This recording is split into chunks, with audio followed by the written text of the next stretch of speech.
Hi guys, so today I'm just going to do a little BTCC video on Nigel Mansell's run in the BTCC, which was spread over a few seasons. He took part briefly in 93, 98, yeah, a couple of rounds in 93 and a couple in 98. So let's just read what it says officially about this. Mansell took part in the 1993 TOCA shootout held at Donington Park. Mansell drove a Ford Mondeo with his usual red number 5. The race ended in disaster for Mansell. He was knocked unconscious following a crash with 6 laps remaining. He lost control of his car through the exit of the hold hairpin, overcorrected the slide and collided with Tiffany Dell's Vauxhall Cavalier. And then obviously it speared into the bridge just before Stowe, and this was a really nasty crash. There's a video of it, and I'll put that in the link to that into the description. One hell of an impact there, and you can't really appreciate that through the TV. That was he was knocked unconscious, as it says. That is a very heavy impact. Probably would have knocked anyone unconscious, to be fair.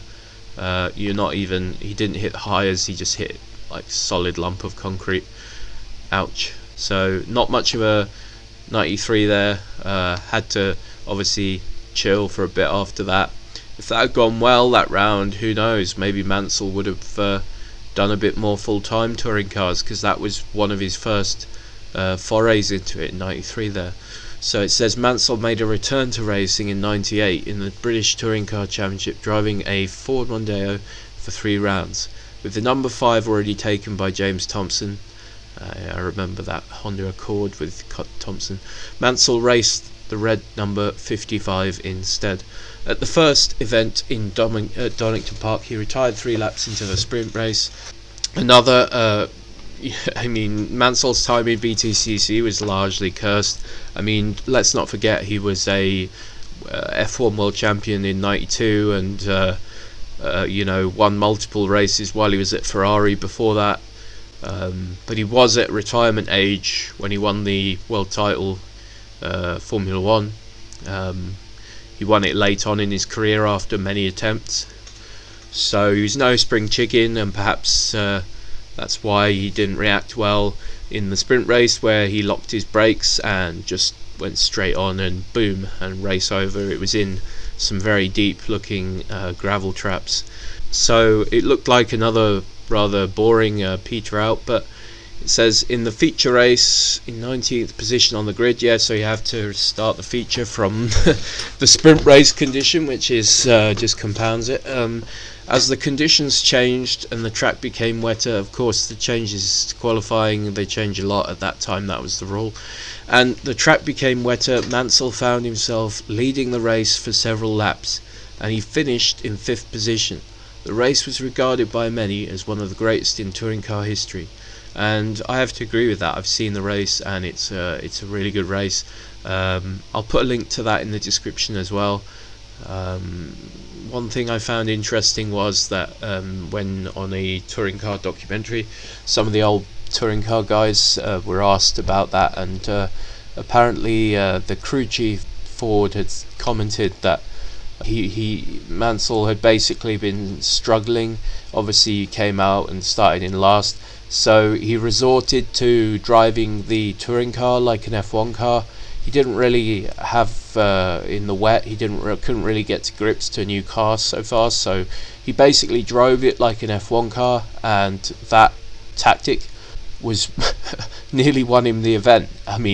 He was leading the race for a while, made the right tyre choice, but I guess in F1 Nigel was a good driver in the wet, and with that kind of thing requiring more throttle control and better handling, I think his talent, as an F1 world champion, probably shone through, and it was a great moment. You don't often see a guest driver like that leading a race. I don't think I've ever seen a guest driver leading a race. The race was so it was a great race. I really I did enjoy watching it. I've watched it a couple of times, and he actually gets his revenge a little bit on poor old Anthony Reid in that, where he shoves him into the tyre wall. So his final touring car race, Brands Hatch. Oh, he participated in a Brands Hatch, and at his final race at Silverstone he finished in 14th and 11th place. So he came together again with his best friend, not Tiffany Dell, in Brands, and finished 14th, 11th, which is respectable for a guest driver, pretty good, having competed in 3 of the 13 rounds. He finished 18th out of 21 in the Drivers' Championship, so he actually scored some points. Drivers in those days, they wouldn't tend. He was in the wars a lot, and especially with Tiff, I'm pretty sure they don't get on because there's a video where they share expletives. Looking at the 93 incident, looks like Tiff was just kind of adding insult to injury there. I don't think he had to make an impact with him. I know that's quite a strong statement, but that's how I see it. But who knows, and they didn't get on. So yeah, it was interesting to see old mustachio man, Nigel Mansell, British F1 legend, and this was at a time, I remember when we won the F1, he was like, he won Sports Personality of the Year that year, and he was like the #1 guy in Britain that year. He became a household name, like everyone knew him, even people that didn't ever watch F1 or even know really what it was. It wasn't as well known in those days, by the way. He is a legend, and you know, I was glad to see the race in the rain there. He didn't win in the end, unfortunately. He struggled a little with tyres and being pushed again, but what a race. And you know, probably one of the better F1 guys, or the best in F1 to go into touring car. But although he never did a full season, he was one of the most successful. So that's another one, and I will probably do some more videos on F1 drivers in touring cars because there's been quite a few. Cheers guys, and have a good time, and see you later.